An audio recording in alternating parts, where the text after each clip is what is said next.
अस्सलामु अलैकुम वरहमतुल्लाहि वबरकातुहू। बेशक सदका ऐं ज़कात त रुगो फ़क़ीरनि लाइ जिनखे खाइण लाइ कुझु न हुजे, मिस्कीननि लाइ उहे मोहताज जे हथ नथा टंगीन, ऐं ज़कात वसूल कंदड़नि लाइ आहिनि, ऐं तालिफ़ुल क़ुलूब लाइ यानी कंहिंजी दिलजोईअ लाइ या दिल वठण लाइ या कलमा हक़ लाइ रग़बत पैदा करण लाइ या इस्लाम लाइ क़ाइल करण ऐं उल्फत पैदा करण ऐं ॿारनि जी गर्दनुनि आज़ाद करण लाइ ऐं कर्ज़दारनि जी कर्ज़ अदा करण लाइ ऐं अल्लाह जी राह में ख़र्च करण यानी जिहाद लाइ ऐं मुसाफ़िरनि जिनखे घर पहुचण ताईं ख़र्च न हुजे उन्हनि लाइ आहिनि। इहो हुकुम अल्लाह तरफ़ां फ़र्ज़ ऐं मुक़रर कयल आहे ऐं अल्लाह खूब ॼाणींदड़ ऐं निहायती दानाउ आहे।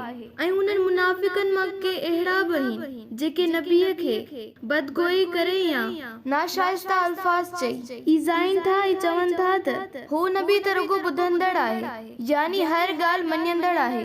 ए पैगंबर सल्लल्लाहु अलैहि वसल्लम उन्हनि खे चओ त हिन जे उन ॿुधण में तव्हांजे लाइ भलाई आहे ऐं हू नबी अल्लाह ते ईमान आणे थो ऐं ईमान वारनि ते भरोसो ऐं यकीन करे थो ऐं तव्हां मां ईमान आणण वारनि लाइ सरासर रहमत आहे।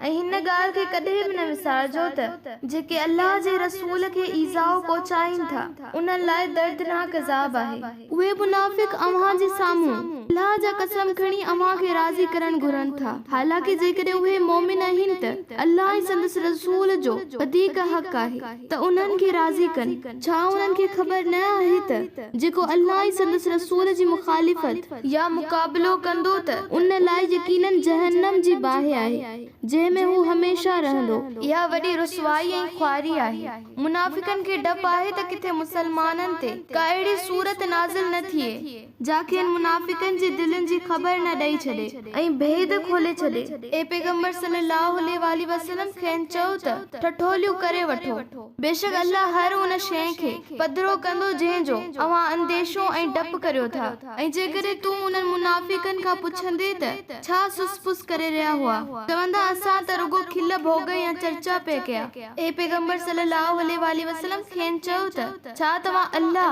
संदसि आयतुनि ऐं संदसि रसूल सां खिल भोग चर्चा ऐं मज़ाक करियो था।